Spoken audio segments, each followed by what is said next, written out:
Okay mga guys, so pababa ng pababa yung temperature natin. Itong ating industrial thermometer mga kamaster.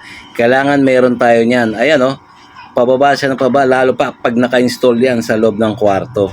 So okay mga master. So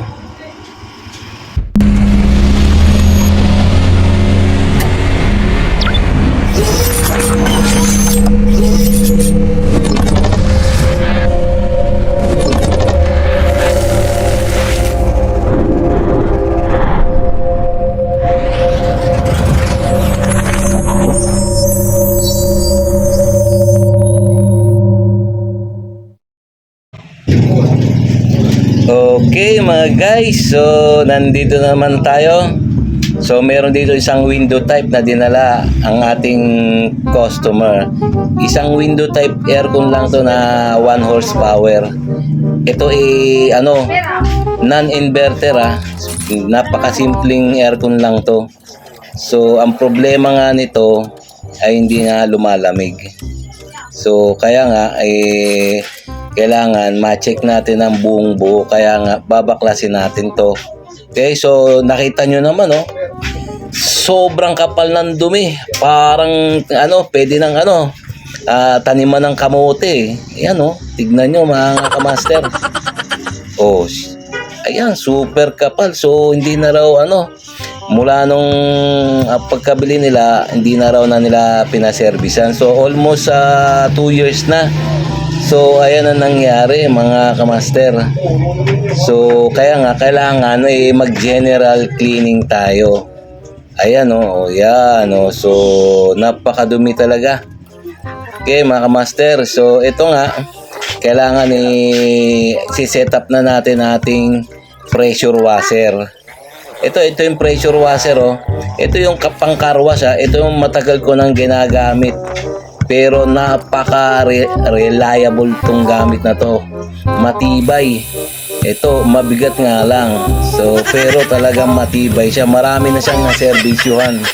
So, talagang okay na okay to. So, ngayon, ayan inoobserba. Hindi pala. Binubugahan na natin ng pressure ng tubig. So, ginagamitan na natin ng pressure washer. Ayan, linis-linis. So ang paglilinis niyan, mga kamaster, hindi basta linis-linis lang yan Hindi basta binubuga-bugahan lang yan. Kailangan ang paglilinis niyan ay yung talagang malakas ang pressure. Tignan nyo naman Ayan titignan nyo Ayan lalakasan nyo ang pressure ng pressure washer kasi may mga adjustan naman yan para siguradong tanggal ang dumi pati yung mga styrofoam niya, mga paneling, mga housing, halos lahat linisan nyo na lahat. Ayan so ngayon tapos na. Ayan tingnan nyo na, sobrang linis. Tingnan nyo mga kamaster sobrang linis na niya. Oops. Yan. Okay mga master. Ang ganda, ang linis. So sigurado. Ayan Itong oras na yan nabuo ko na siya. Hindi ko na pinapakita sa inyo kasi napakasimple lang naman yan So kumbaga grade 1 lang to Pero mayroon akong papakita sa inyong video. Sa video nito na isang veteran's move. Ito tingnan nyo naman kung makikita nyo evaporator, may mga mancha siya pero wala na yung lupa. Yung kanina na parang pwede na pagtaniman ng kamote wala na. So ayun ang nakapagpabara sa evaporator kaya hindi siya lumalamig. So pati ang puti, pati yung face cover niya. So itong switch na to, itong knob na to ilalagay natin yan dyan. So kasi patatakboy na natin ngayon yan. Itong oras na to paanda rin natin yan. So ayan kakapit na natin. Okay, ayan ang cordon mga kamaster. So ready na talaga. So pero kukunin ko muna yung ayan. Okay, yung oras na yan nakasaksak na siya ngayon. Ayan, o, tignan nyo. O, yan, nakasaksak na siya. Kukunin ko yung face cover kasi nandyan yung ano niya, yung low, medium, and high kung paano pihitin. Ayan, o, may low, tsaka low pan. Kaya lang itatama mo siya. O, di ba, mga kamaster? Ayan. So, ayan, o, naka-off. O, kaya lang naka-off din dyan. Para pag saksak mo, naka-off talaga. Ayun, okay. Ito, simple-simple lang to mga kamaster. Para sa mga baguhan lang to, ha. Okay, ayan, o, tingnan, naka-switch off yan. Ayan, so, ayan, ha. Papanda rin na natin yan, siyempre. So, ito na. Okay, ayan, okay, ayan na. Pero, visual check muna tayo. Ayan, yan, naka-switch on na siya. Fan yan, naka-low fan na siya. So, hinihintay ko ngayon umusok.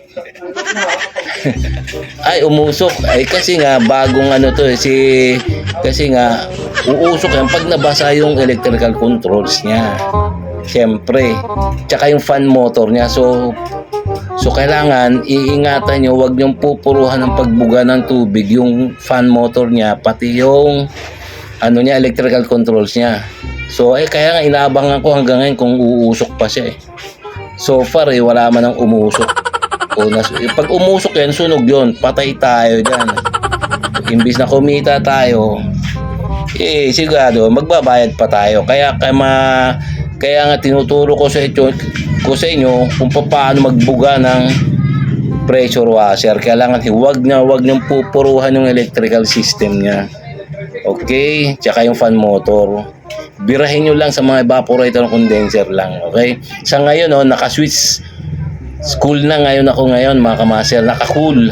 Switch cool na. Okay, ayan, naka-high cool na. Tinitignan ko pa rin kung uusok pa rin. So far, wala naman usok. Ayan, oh. So, ayan, oh. Okay na. So, yan. Ganun katindi si Master JM. Kahit wala ng balot. Tsaka ito, mga kamaster, ito pinakamahalagang gamit natin. Clamp ammeter tsaka thermometer. So sa ngayon, itong panahon na natin ngayon, kailangan meron tayong thermometer. Ito industrial thermometer to. Hindi yan pantao. Kaya industrial thermometer, baka hindi nyo pa alam yan mga kamaster, ha. Baka yung mga ano dyan, mga nagdi-DIY dyan, dapat meron din kayong ganyan. Ito clamp meter, naka-ready na. So, natin, tututukan natin ng amperahe na. Yun, meron siyang 1.63 ampere. Mandar na siya, pati naka-high cool na siya. So, alisin natin itong mga tripod na to, mga distraction sa condenser. So, kailangan, pag magpapaandar o isang unit, kailangan walang distraction sa condenser. Kailangan nag-free flow siya. Nag-free flow ang hangin niya, walang harang ba. Ayan, tinatanggal ko. Kaya nga yung condenser niya nasa labas. Kasi nga, kailangan mailabas niya ang init para hindi siya mag-high pressure. Okay, mga kamaster, naintindihan nyo na. So, ayan, hanggang ngayon, ayan, ang lakas ng buga ng condenser. Ayan, siyempre, kailangan ng ating paramdam. So ngayon, ayan, tututukan ko na ng industrial thermometer, yung buga ng hangin. So, ito mga kamaster, ito, kailangan natin to. Hindi pwede yung kakapakapa lang nating kamay na wala namang basihan. Ito talagang accurate to. Ayan, pababa ng pababa yan mga kamaster, yung thermom. Pero sa ngayon, ayan, yan, tinututukan ko rin ng temperature yung evaporator coil mismo. Ayan, 30, positive. So, nag-a-ice siya pero nawawala na siya. Habang tumatagal yan, kamaster, nawawala yung ice. Ang temperature niya, ang evaporator ay 21 degrees Celsius. Ang binubugang hangin niya ay 19 degrees Celsius. So, okay mga kabayan, bababa pa yan. Okay, hintayin lang natin. Ngalay na nga yung kamay ko, Ayan, Oh, pero kailangan talaga tutukan natin to. Okay, pagtiyagaan natin kasi ito dito natin malalaman kung okay ang isang unit. Ayan, oh, tulad yan. Pagod na ako, ngalay na ako. So, biba ko muna. So, sa ngayon, patuloy ko pang inoobserbahan niya mga kamaster. Okay? So, ayan. Okay, wala na uling ngalay yung kamay ko sa ngayon. Ayan, oh. Tinututukan ko ulit yung buga ng ano niya, ng air, ng flow niya sa ano, sa buga ng hangin. Ayan, itong oras, itong pagkakataon na to, ano na yan, talagang itututukan ko na hanggang sa bumaba siya ng bumaba na. Yan, okay? So, tignan nyo, ang thermometer nasa positive 10 na. So, sige, tinututukan ko pa yan hanggang maging single number na lang yan. Hanggang negative 0 o negative 0, positive 0 na yan, okay? So, ngalay na nga, oh. Ngalay na ang kamay ko. Sige, diretso pa natin. Tingnan nyo. Pumapalo na siya ng single number na, oh. Positive 6. Okay. So, habang tumatagal na yan, palamig ng palamig na yan. Lalo pag naka-install sa loob ng kwarto yan, baka mas lalong bumaba, mag-negative yan. So, ngayon, may nakukuha tayong positive 4. Sa labas yan, inoobserbahan na, wala pa sa loob ng kwarto yan. Okay, ganyan katindi ang lamig pag nasa magandang linis. Nasa kondisyon ng isang aircon, nagne-negative pa nga yan 0. O negative 1, negative 2, negative 3 hanggang negative 5 pa nga yan, hanggang negative 10. Kung talagang maganda yung pagkakagawa ng isang technician. Tulad ni Master JM, teka si Master JM na naman, pero hindi sa pagmamayabang talaga.